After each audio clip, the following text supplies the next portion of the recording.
Welcome to IBTV. సంగారెడ్డిలో Aam Aadmi party జిల్లా convener Umarani media సమావేశం నిర్వహించారు. వైష్ణవి హత్య కేసులో నిందితుడికి రాష్ట్ర ప్రభుత్వం కఠిన శిక్ష విధించాలని డిమాండ్ చేశారు. ఇలాంటి దారుణ సంఘటనలు సమాజాన్ని కలవరపెడుతున్నాయని అన్నారు. భవిష్యత్తులో మరోసారి ఇలాంటి ఘటనలు పునరావృతం కాకుండా ప్రభుత్వం కఠిన చర్యలు తీసుకోవాలని కోరారు.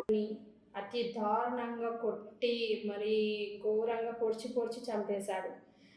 వైష్ణవి యూట్యూబర్, 17 years ఉంది పాప. ఇప్పటి వరకు ఒక్క ఎమ్మెల్యే, ఎంపీ, ఏ పార్టీ లీడర్స్ కూడా అక్కడికి వెళ్ళలేరు, అమ్మకి న్యాయం చేయలేరు. ఎందుకని? ముఖ్యమంత్రి బిజీగా ఉన్నాడు, మంత్రులు బిజీగా ఉన్నారు, హోమ్ మినిస్టర్ కూడా బిజీగా ఉన్నారా? ఒక్కరోజు కూడా న్యాయం చేయాలి ఆడపిల్లకి అని వాళ్ళకి అనిపించట్లేదా? 10 days అవుతుంది ఇప్పటికి అమ్మాయి చనిపోయి. కరెక్ట్ 10 days అవుతుంది. 10 days నుంచి ఒక్కరు కూడా వెళ్ళట్లేదు. అంత బిజీ ఉన్నారా తెలంగాణలో? ఆ అమ్మాయి ఓటు హక్కు లేదని ఆ అమ్మాయికి ఇంటికి వెళ్ళట్లేదా?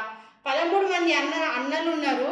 సరే, గవర్నమెంట్ ఏం చెయ్యలేకపోతే, వాళ్ళకు చేత కాకపోతే వదిలేయమనండి అతన్ని. ఎందుకంటే ఒక్కరిని వదిలేసి ఒక్కరికి శిక్ష పడితే ఇంకో అమ్మాయి నాశనం కాకుండా అవుతుంది కదా. ఇంకా ఎంతమంది జీవితాలు పడతాయి? ఇప్పుడు 3 numbers అయ్యారు.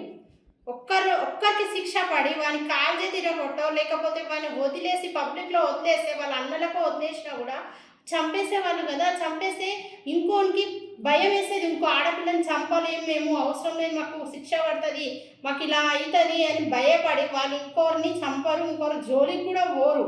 రేవంత్ రెడ్డి గారు ఇండ్లు కూల్చివేయట్లేదు, ఇట్లా బిజీగా ఉన్నారేమో. మరి ఆయన 10 రోజుల నుంచి ఒక అమ్మాయికి జరిగింది పట్టించుకుంటలేడు, తర్వాత వచ్చిన న్యూస్ చూడట్లేదు, అది వదిలేసిండు. సరే, ఒక హోమ్ మినిస్టర్ ఉన్నారు, ఆమె వెళ్ళట్లేదు. మరి అక్కడ ఉన్న పోలీస్ డిపార్ట్మెంట్ల కన్నా చెప్పి ఎన్కౌంటర్ చేయించాలి కదా. వాళ్ళకి చేత కాకపోతే పబ్లిక్గా వదిలేయండి. వైష్ణవికి ఇంకా మౌనికకి ఇప్పుడు రీసెంట్గా 10 నిమిషాల ముందు జరిగిన భార్య పిల్లలని చంపేసిన ఆ తాగుబోతోని కూడా గంజాయి ఎక్కడి నుంచి అమ్ముతున్నారు, అది ఎక్కడి నుంచి వస్తుంది అనేది కూడా ఎంక్వైరీలు చేయాలి. చేసి కనీసం ఆడపిల్లలు పగలు రాత్రి ఎక్కడ కూడా తిరగలేకపోతున్నారు. దయచేసి ఇట్లాంటివి కాకుండా చూడండి. వాళ్ళకు చేత కాకపోతే డిపార్ట్మెంట్ వాళ్ళకు కూడా ప్లీజ్ మీరన్నా, వాళ్ళు ఓట్ల కోసం మాత్రమే 5 years ఓట్ల గురించి మాత్రమే ఆలోచిస్తున్నట్టు, మీరు 30 years మీరు ఉంటారండి. మీరన్నా ఆడపిల్లలకి న్యాయం చేయండి. దయచేసి రిక్వెస్ట్ చేస్తున్నా.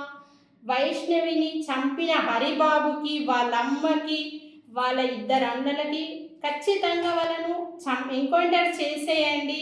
దయచేసి ఇదొక్కటే నేను రిక్వెస్ట్ అందరి తరఫున.